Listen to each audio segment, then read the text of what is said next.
Well, welcome. For those of you who were hoping to meet John Gresham, the famous author, I'm sorry to disappoint you.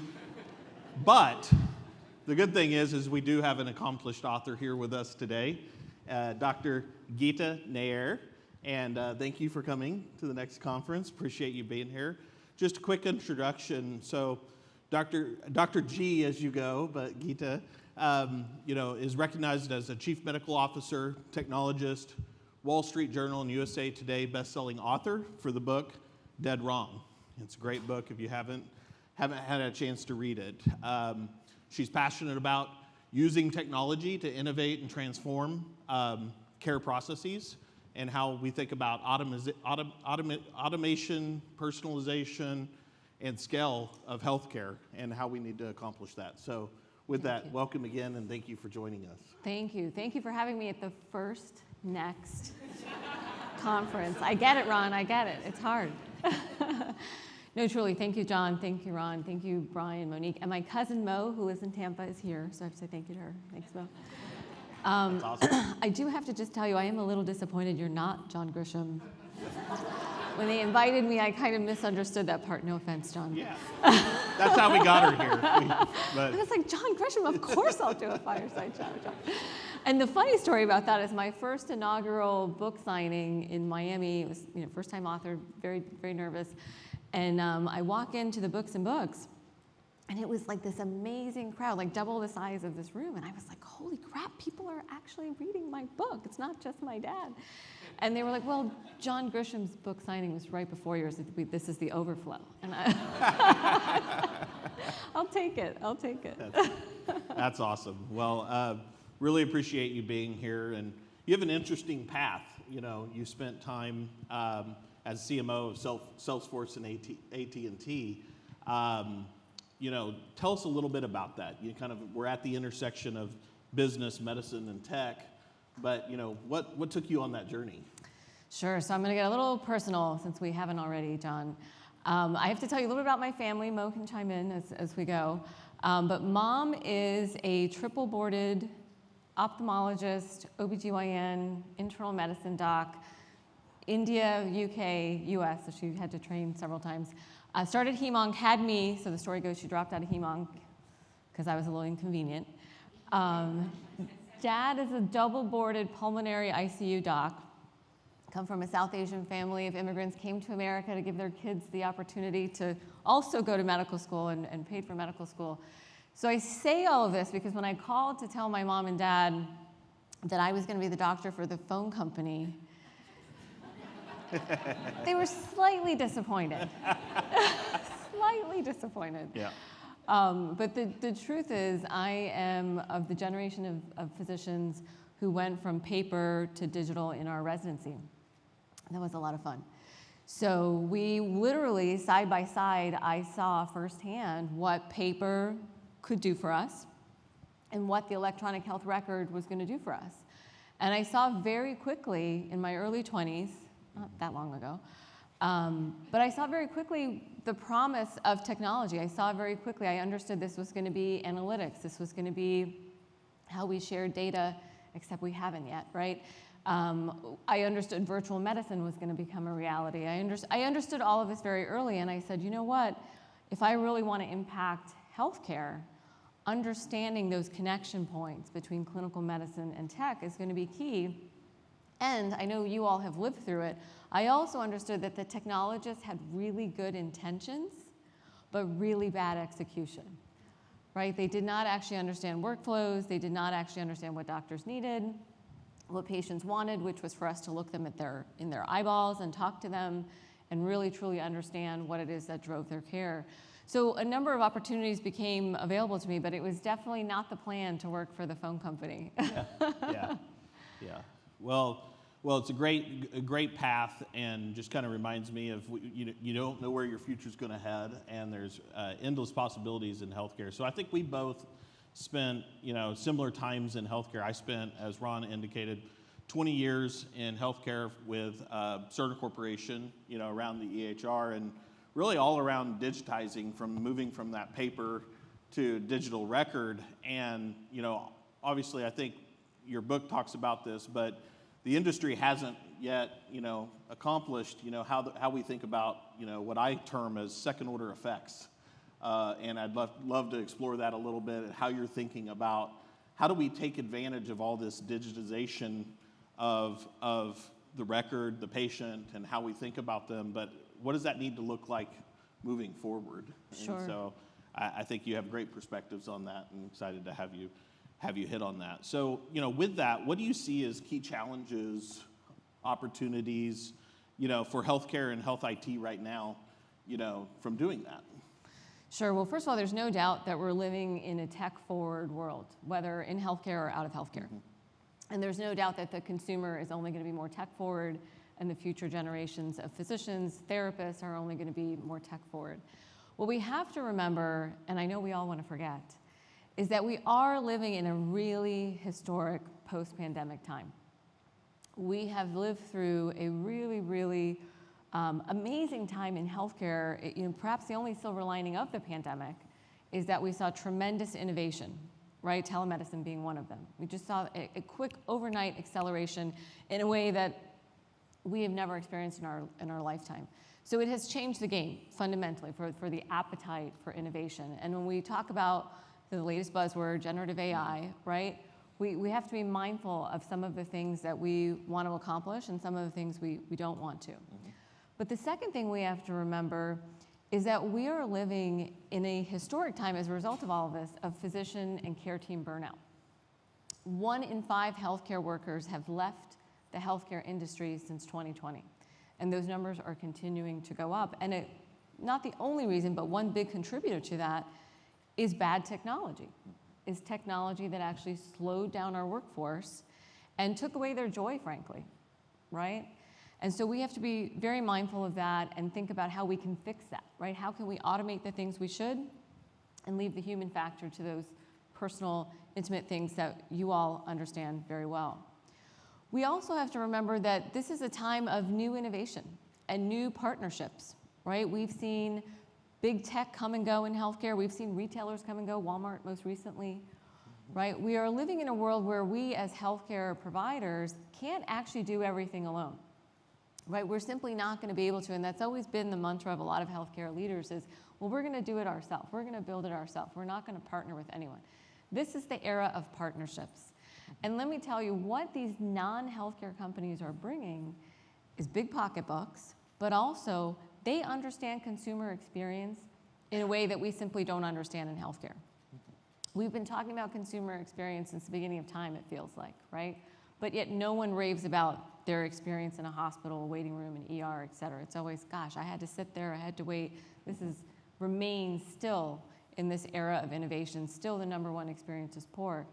And lastly, when we think about consumer experience, which is the name of the game right now, we have somehow, John, divorced that from physician experience. We have somehow said it's all about the patient, it's all about the consumer, forget about the staff. And we can't do that.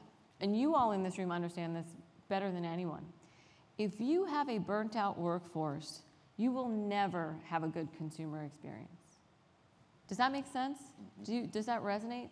Yeah. Every provider group, every hospital group, SNF, rehab center, you are only as good as your workforce. And you know why patients come there? Fun fact, 92% of Americans still trust their doctors, still #1 source of trust. So if they refer you, if you have doctors at your facility, they're coming for that. They're not coming for the tech, they're not coming for the banners, they're not coming for the coffee, right? But 52% of Americans do not trust the healthcare system in which their providers operate in. Wow. And they understand the word workaround. They understand that the best doctors and nurses work around the technology, work around the system to take care of you. And that is fundamentally something we have to shift in an era where no one is really trusting science anymore, right? They'll still trust that one person, right? My patients will still come see me because I'm Dr. G and they know me, in spite of the really bad front desk staff, in spite of the waiting room time, right? And so if we can continue to marry the patient-physician relationship, the patient-therapist relationship, that's the money. Yeah. we can't forget consumer experience, workforce experience is fundamentally tied. And so if we can make our workforce faster, better, stronger, smarter, we are automatically going to have a better patient experience. Well, that really resonates, especially as Ron's talking about the things we can do better. And you know, I've been on a journey as I've come to the company recently. I'm about 90 days in, and I've been on a listening tour with many of you all here in the room, and hope to continue to hear from you throughout the course of the conference. But also listening to, you know, taking my experience in healthcare IT over the last 25 years and kind of hearing, you know, how are we doing that here for our customers. And I think we have an opportunity and a tremendous opportunity for everyone here in this room and everybody we support across our 25,000 facilities to really make a difference in how we lessen the burden of administrative tasks. How do we help improve job satisfaction? And that takes a lot of work. We had a client advisory board yesterday, and we were talking about those very things. And we have to be willing to continue to innovate, look to outside partners to help us go faster. Kevin Keenahan, our Chief Product Officer, later is going to talk about some of the things and the rest of the product team we're doing to improve that. But that's really important, and that work's never done. We have to continue to adapt, continue to innovate, because, you know, the market and the reimbursement models and everything else are not making it easy. And there's requirements that we have to make sure we meet from a regulatory and clinical and compliance perspective, but how do we make that also a joy to use the system? And I haven't met very many people that are like, I find joy in an EMR, right? You know, but you know, we have to do that. It's a necessary requirement, and people need to start to see the benefits of analytics, AI, you know, other benefits of how it helps run their business, not just I'm digitizing the record for the sake of digitizing the record. So that kind of leads me to kind of my next question, which is, you know, as we head into this next era of technology, innovation, everybody's talking about AI, you know, what do we need to be mindful of as an industry, you know, the hype of that and the marketing around AI and what we're doing. And look, we do many things with AI today as a company. We'd like to do more. But, you know, what's kind of the hype versus reality in your mind to that, and how we should think about that? Sure. So anyone heard of generative AI? Right? So this is the latest buzzword. But, you know, what I would say is that we've had a lot of innovation in healthcare. And we have to remember, as cool as generative AI is, and I'm a technologist and a physician, so I get it, and I am also incredibly excited by all of the possibilities. But we do have to remember that we are still living in a time where the fax machine is single-handedly being held as a business because of the healthcare industry, right? So we're talking about generative AI replacing you guys, right? I'm sure you've heard it. Generative AI is going to take your job. We're not going to need doctors. We're not going to need nurses, right? And yet we're having this whole conversation over a fax machine and getting labs, right? So the reality is we have a long way to go.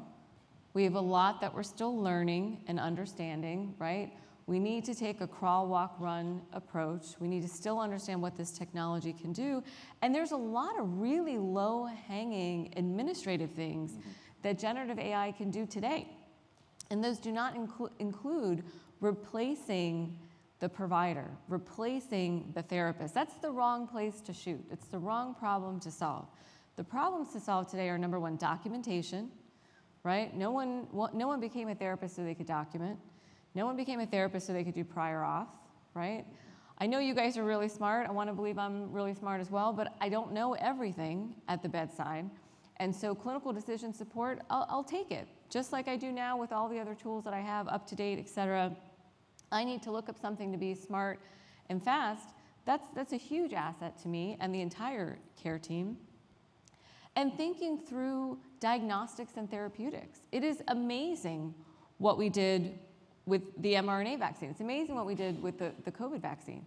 Being able to develop world-class therapeutics in record time is the future, and it's the right place to shoot. It's the right place to focus. But what we have to remember, the COVID vaccine being a great example, we developed a world-class innovation in 9 months flat, right? The world had a baby pretty much. And it's 2024, and we still can't get people to take advantage of that innovation. Why is that? Because we missed the human factor. We missed that we had to understand our patient, our consumer, their fears. We missed it.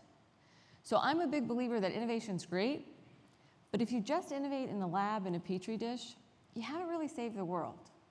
To save the world, you have to understand people. You have to understand that healthcare is a human business.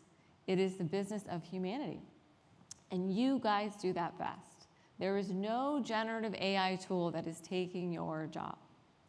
But if it can be in the background, if I had R2-D2 in the background, doing all the work I don't want to do and didn't go to medical school to do besides working for the phone company, yeah, I'm all about that. Just like I am about my CT, my MRI, my stethoscope. Technology is not new to providers. We love technology that works with us, that works for us, for our patients.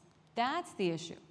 We have so much technology now that we've slowed down the workforce. So we have to get really smart, and I'm thrilled to hear Ron's comments of, you got a partner here who wants to work with you. Do not be quiet, because they don't all want to, right? We have an epic problem in healthcare. Low blow, low blow. I had to. Low blow. So that's the key. It really is partnerships, but it's also using the smart people in the room. I had to. Come on, you loved it. Yeah. They're formidable. The competition makes everybody better. You know, I was at dinner with Dr. Blackman from Tulsa, Oklahoma. They do mobile wound care.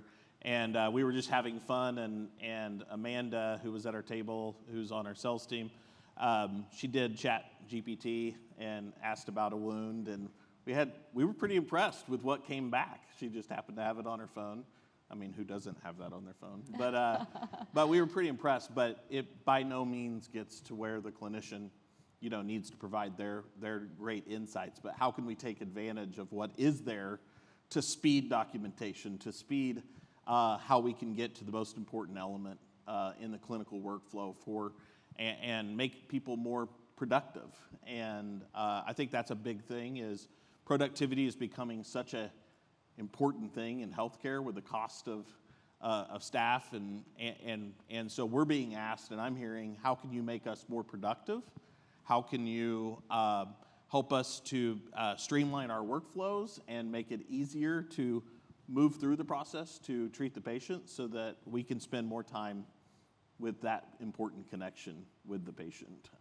So that's work to be done. You never end there. So you talked a little bit about new entrants. I had the opportunity, I was part of a 5-person team when I was with Cerner, you know, not that other company, but you know, I had the opportunity to lead our cloud effort of moving to the cloud and selecting. And so I got to meet with IBM, got to meet with Google, got to meet with AWS, and I owned kind of the market differentiation work stream. So it was like, how do we differentiate using the technology? And I got to see how Amazon was thinking about Amazon Health before it was out and so forth. And it was really exciting to see, and it was a learning journey for me in my career to see how a platform company, and that's kind of how I see those providers, they're looking to create technologies and tools that could be consumed by others as a platform, how they thought about innovation and it was so consumer centric and so innovative in how they approached the problem.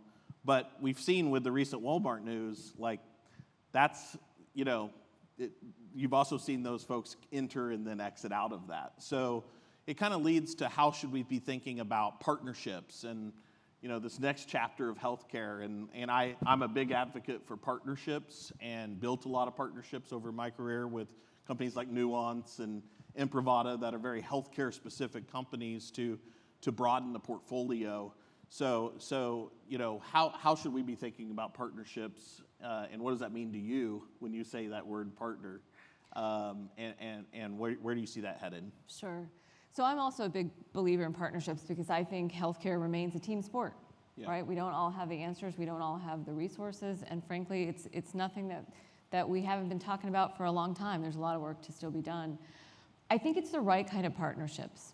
right? And it's really understanding what your assets are and what your liabilities are, because we have seen a lot of companies come and go in the healthcare space. And a lot of excitement, by the way, built around them before we hear 2 years later that they're unsuccessful. Right.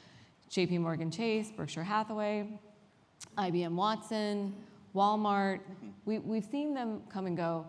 The interesting partnerships and the ones that I think we should continue to watch and invest in are when we find these non-healthcare companies that, again, bring the consumer experience, bring the big pockets, bring the pizzazz, but partnering with healthcare entities like yourselves, people who really understand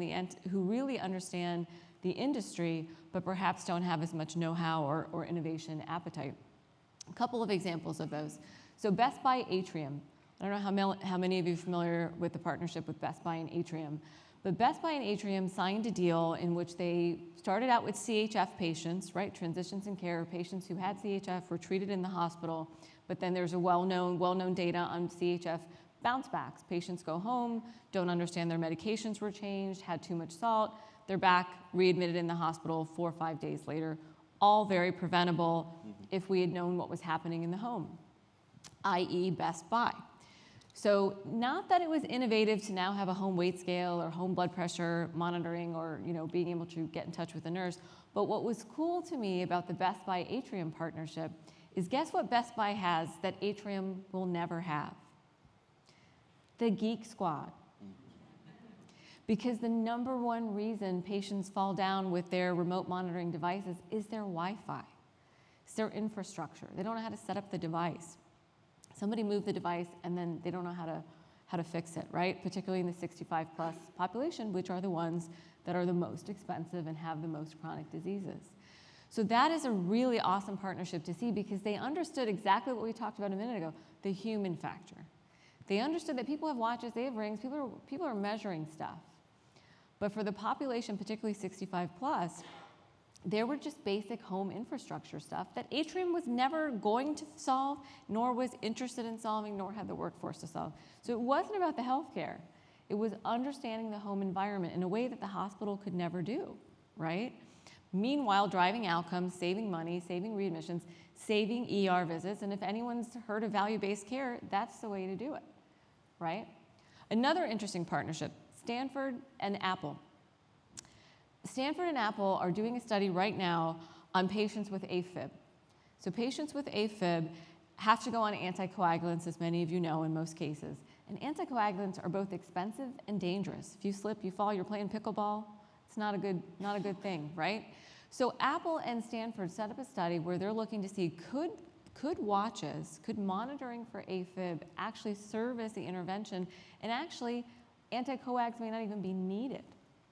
Talk about cost savings, right? Again, really cool partnership. Big tech partnering with Stanford Health, who actually knows healthcare, knows patients, knows AFib, right? Another interesting one, Oshi Health. Oshi Health is a small kind of startup company. They have a very interesting model, primarily serving rural America, which we know is underserved, which we know 1 in 5 Americans are in rural areas where they can't possibly see a doctor in less than 9 months, let alone a specialist.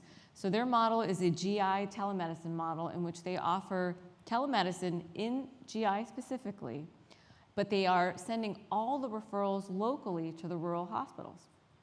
Great example of co-opetition, because what was rural health's first reaction to Oshi Health? You're taking my patients. You're taking my referrals. You're taking my money, right? And they said, no. We're gonna do all the stuff that's low acuity, easy, the screening, everything that can be done on a virtual visit. But of course, we're not doing a colonoscopy in Nebraska if we're in New York City. You guys do that, and by the way, those are the more expensive visits, and those are the ones that you want to get in sooner and not have to wait 9 months because you're so backlogged with just peptic ulcer disease and the easy visits that can be handled via counseling. So there are some really cool partnerships, but the ones that do it right are really nuanced, and they're really understanding that they need that partnership. Otherwise, we see a lot of glam, a lot of pizzazz, and Walmart, I have to say, I was very sad to see, Walmart exit because, Walmart's everywhere. 90% of Americans, this is their claim to fame, 90% of Americans can be found 10 minutes from a Walmart, but they didn't partner. Walmart didn't partner. They did what we all say, I'm gonna do it myself, right? And so I think the more we learn from that cycle, the more opportunity there is for us to all actually solve healthcare's dilemmas. Great points. And I had an opportunity to work with Apple. I led some of the interoperability strategies for Cerner when Smart on Fire and all that was coming to fruition. It's actually where I worked with Tissue Analytics. Tissue Analytics, one of our product sets, was one of the first Smart on Fire applications that we had into our ecosystem. And in that work, also had a chance to work with Apple. And we were looking with Apple to bring the smartphone, iPads and smartphone, but for nurses, and bring that to the bedside. And I remember having to spend 4 weeks on their campus, knocking on their door, jumping out of bushes to track people down, to get them past what it would mean for an iPhone to be unlocked, taken into healthcare environment, and not be considered a medical device. They were so worried about becoming a medical device, but fast forward, they got past that pretty quick.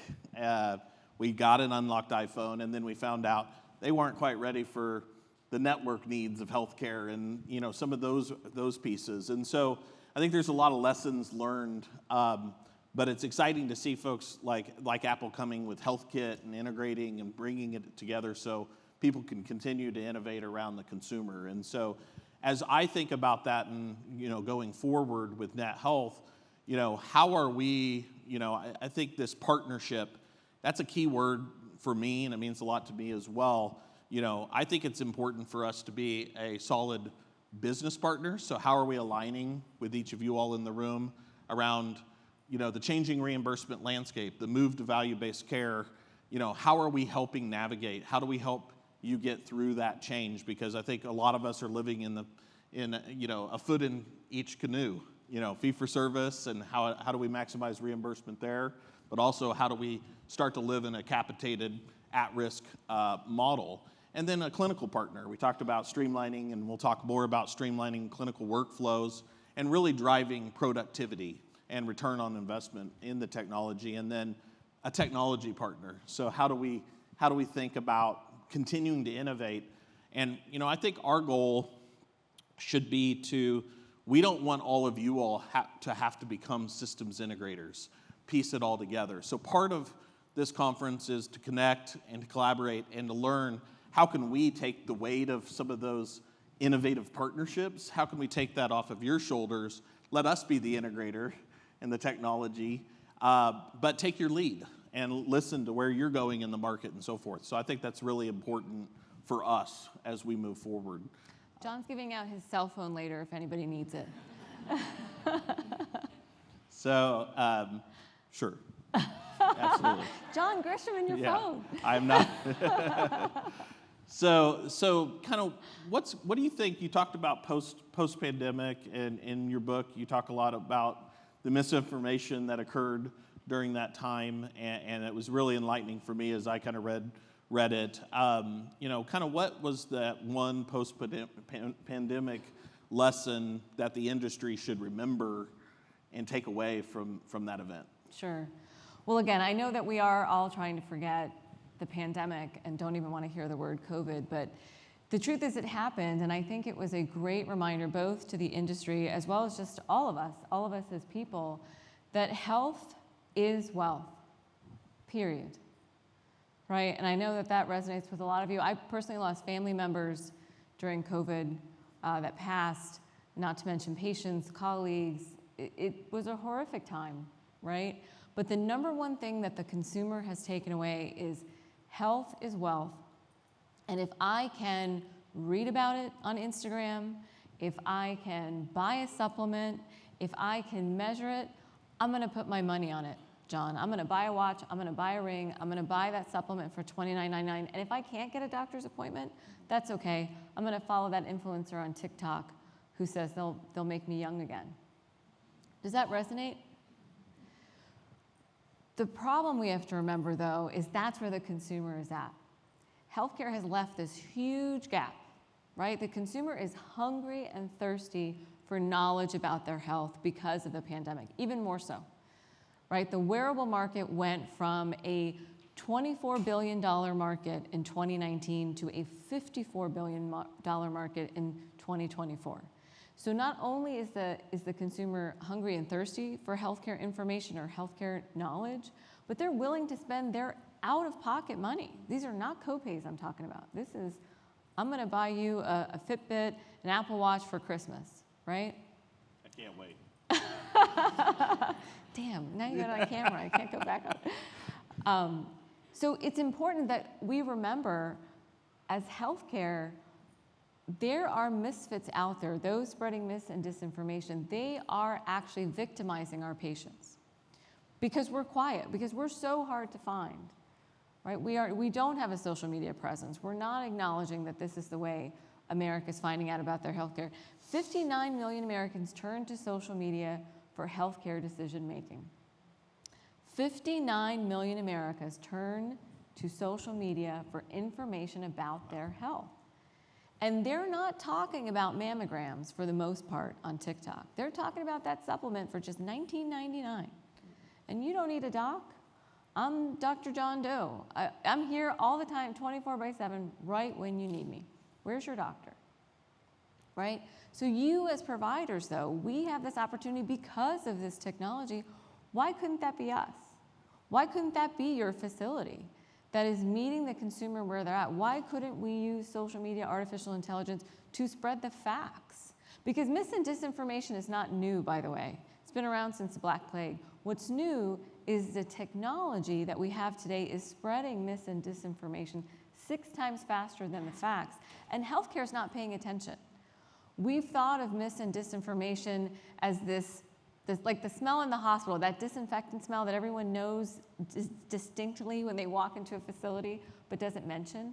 We've sort of accepted this is how we practice. And you guys know this best in wound care, right? The diabetic who's not understanding they have to manage their diabetes better to actually take care of the wound because someone sold them snake oil. Well, I took that snake oil. What do you mean my wound's not getting better? Or I was told I'd rub this thing with CBD on it and it'd get better. You guys know what I'm talking about, right? So it's actually making our jobs harder and worse. But if healthcare does not own this issue, I promise it will only get worse. And the thing that they're doing really well is they are building brand loyalty. Every one of your facilities, somebody is in charge of your brand, someone is in charge of patient engagement, patient acquisition, retention, but no one is talking about mis and disinformation. If you are in charge of value-based care, if you are in charge of patient engagement, if you are in charge of making sure your patients come and stay, this is your issue to solve.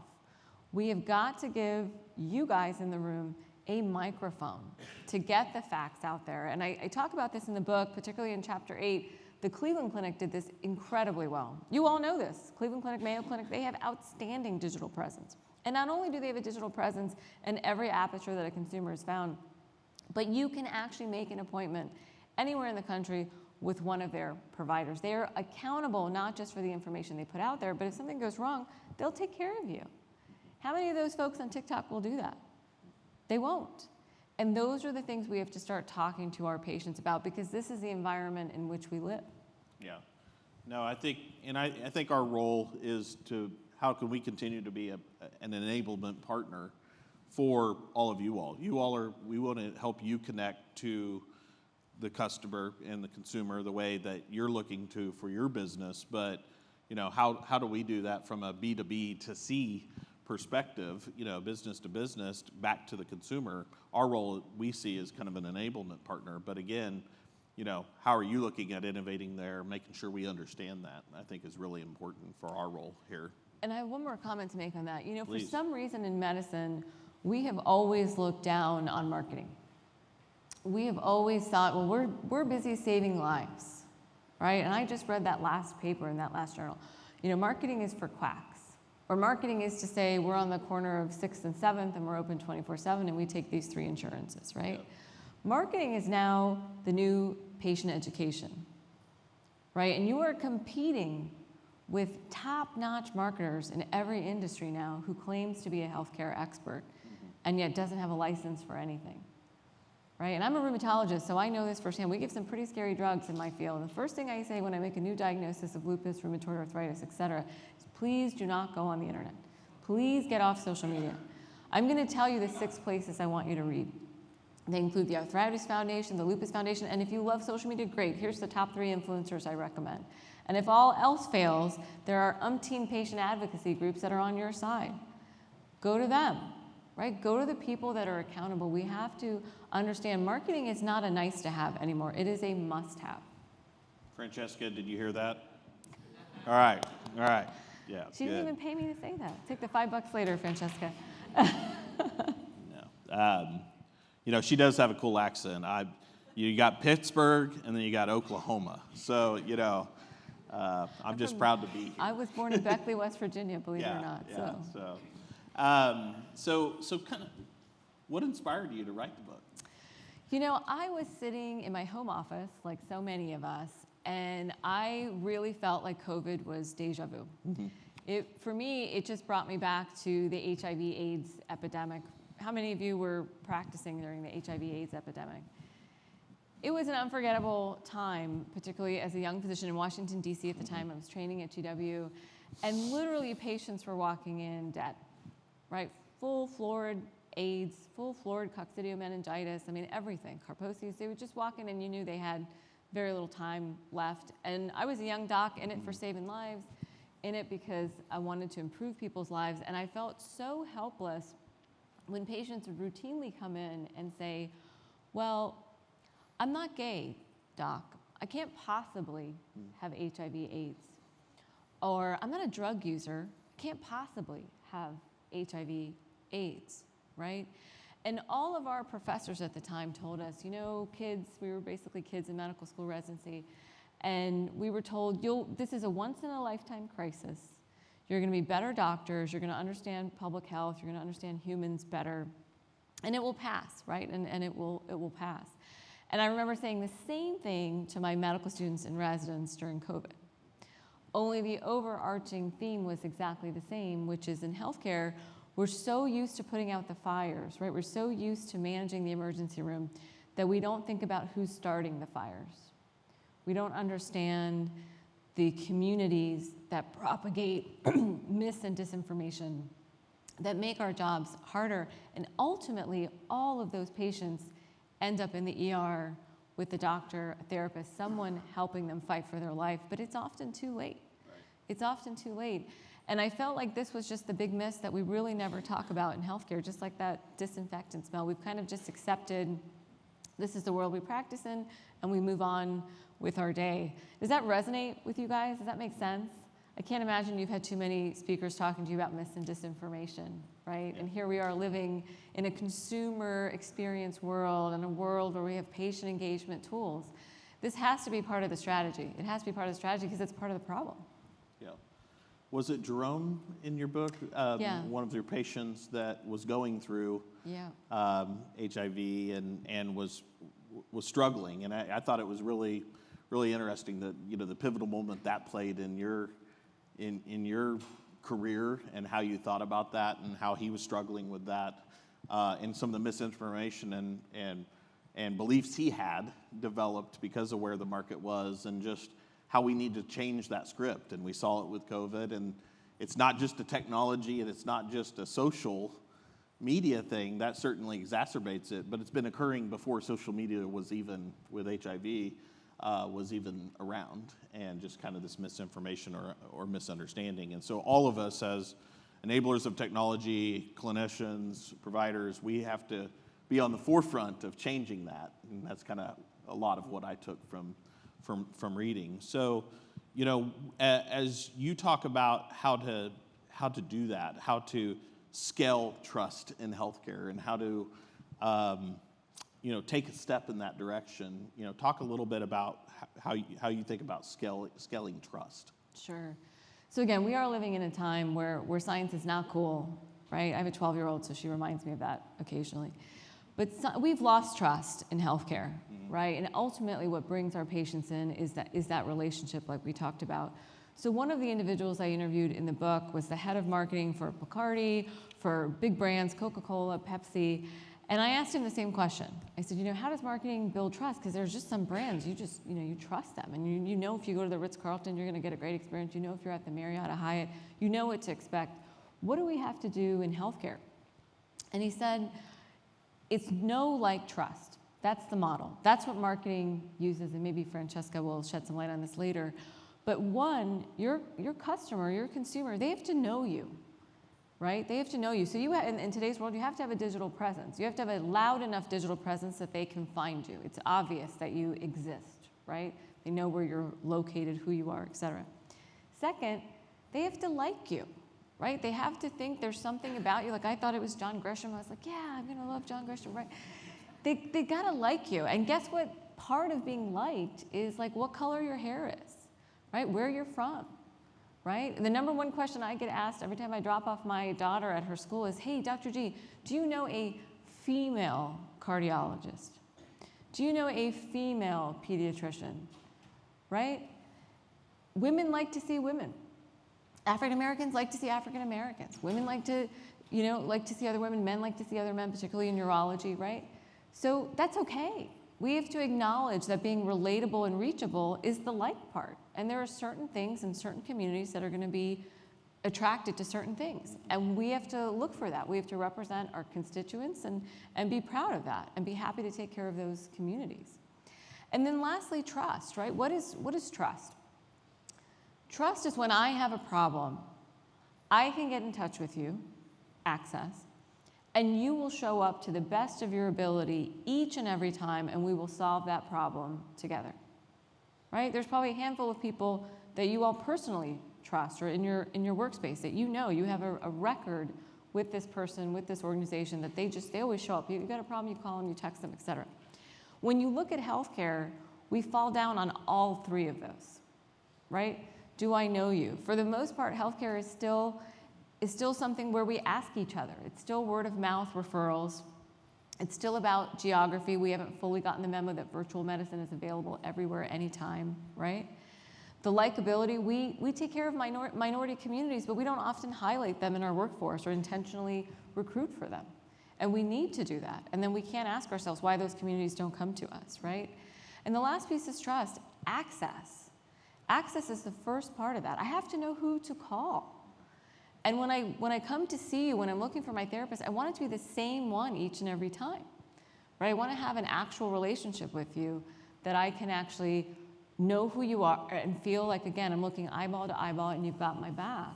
And so when we look at marketing in particular, and I say marketing, but it's really technology, it's really that chief product officer, chief information officer working with marketing, and then working also with the chief medical officer, right? I say it's the triple C-suite. Because this really touches all three buckets. It's the clinical bucket, the tech bucket, and the marketing bucket. And the only time those three people actually ever talked to each other, do you remember? Because I remember, was COVID. First time I met the chief marketing officer at Salesforce was during COVID, because she said, hey, Dr. G, I gotta get people into the office, out of the office. Are we wearing masks today, or are we not wearing masks? Right? And we should do that every day. We should do that every day in healthcare, because it is now an overlap. This issue is now an overlap. If we really want to scale trust, those three parts of the organization have to work together.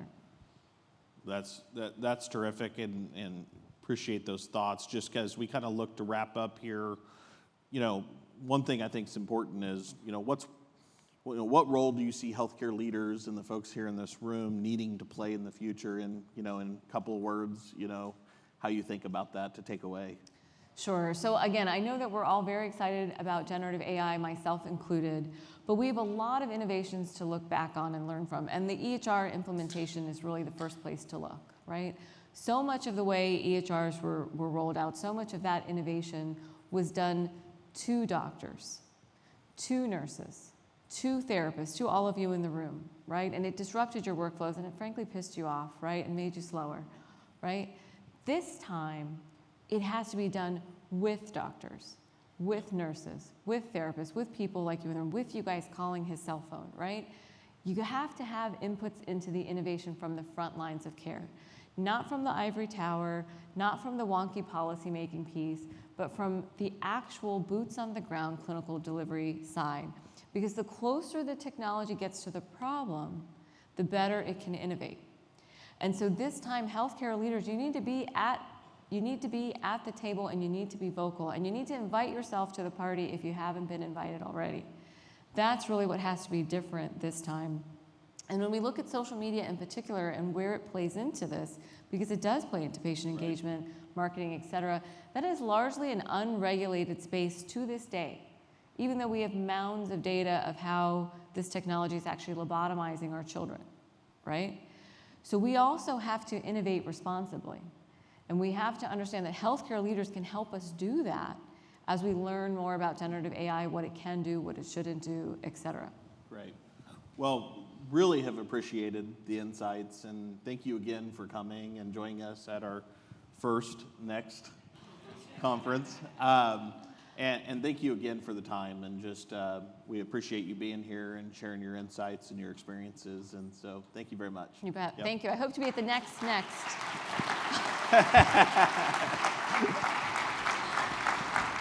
Thanks, John. That was great.